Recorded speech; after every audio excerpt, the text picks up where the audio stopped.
tahu ini siapa? Ini adalah Bung Hatta.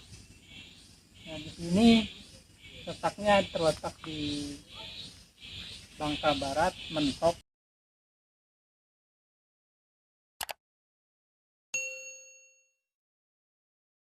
Ini ada tempat pengasingan Soekarno. Karena dulu ada zamannya masa 1949, tentu saja masih ada intervensi dari dunia luar negeri. Jadi setelah kemerdekaan Indonesia banyak lagi intervensi, jadinya Soekarno presiden kita diasingkan di salah satunya di Mentok. Oke, sekian, nanti kita lihat ke dalamnya. Assalamualaikum warahmatullahi wabarakatuh.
Salah satu bagian perjalanan penting dalam meraih dan mempertahankan kemerdekaan bangsa ini ada di Pulau Bangka.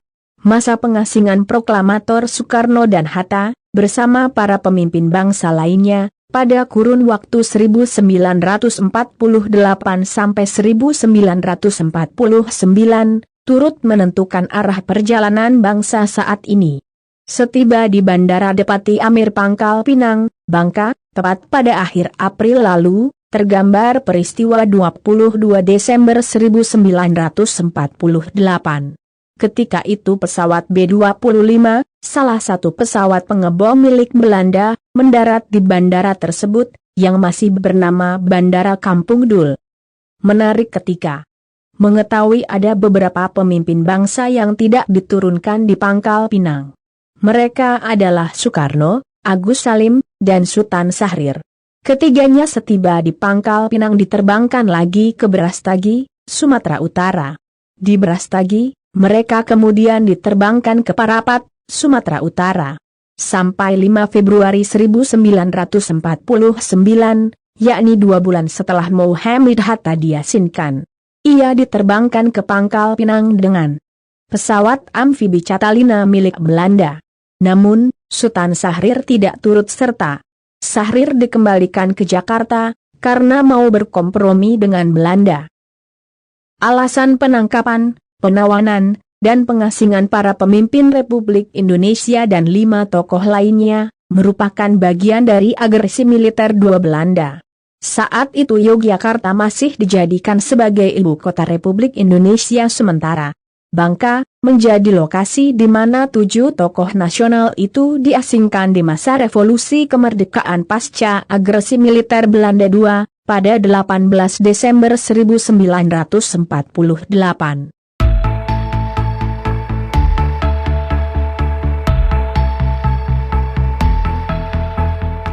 Bangunan Pesanggerahan Menumbing, terletak di Bukit Menumbing, sebuah kastil yang dibangun pada masa penjajahan Belanda, berada di ketinggian 445 mdpl.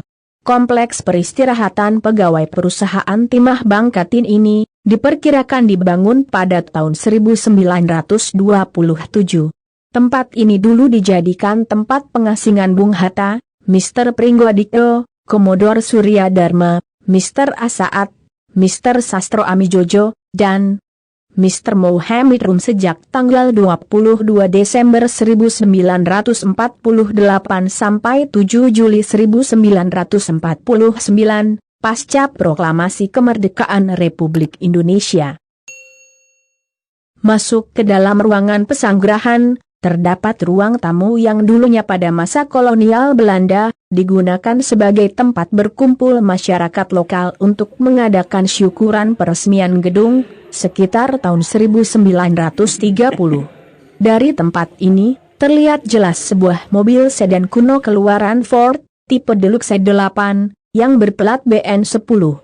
Mobil berwarna hitam yang mesinnya hilang entah kemana itu, dipajang tepat di depan sebuah kamar yang pernah ditempati oleh proklamator di Soekarno-Hatta.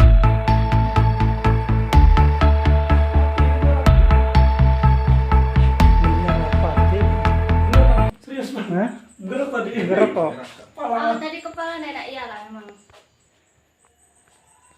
Tadi ku lewat sial, aduh kulo. Masa kira sih tadi yuk?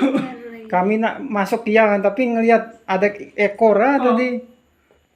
Iyalah kami takut tadi. Konon, kisah mistis mengenai ular yang ada di pesanggerahan menuming. Ular sepanjang kurang dari 1 meter dan hanya selebar ibu jari kaki orang dewasa itu bercorak hijau, hitam, dan kuning. Ular ini sebenarnya ada sepasang yang selalu bersama-sama, dan seakan-akan tidak terganggu dengan ramainya pengunjung yang datang ke pesanggerahan ini. Ular ini biasanya ada di sekitar pintu masuk pesanggerahan. Terkadang di pohon cemara yang berada tepat di pintu masuk pesanggerahan sebelah kiri, kadang di sebelah kanan, terkadang di atas pintu masuknya, kadang pula di bagian atas teras pintu masuk pesanggerahan. Unik nih lagi, sepasang ular ini hanya berdiam diri di sana, tanpa pernah mengganggu pengunjung yang datang.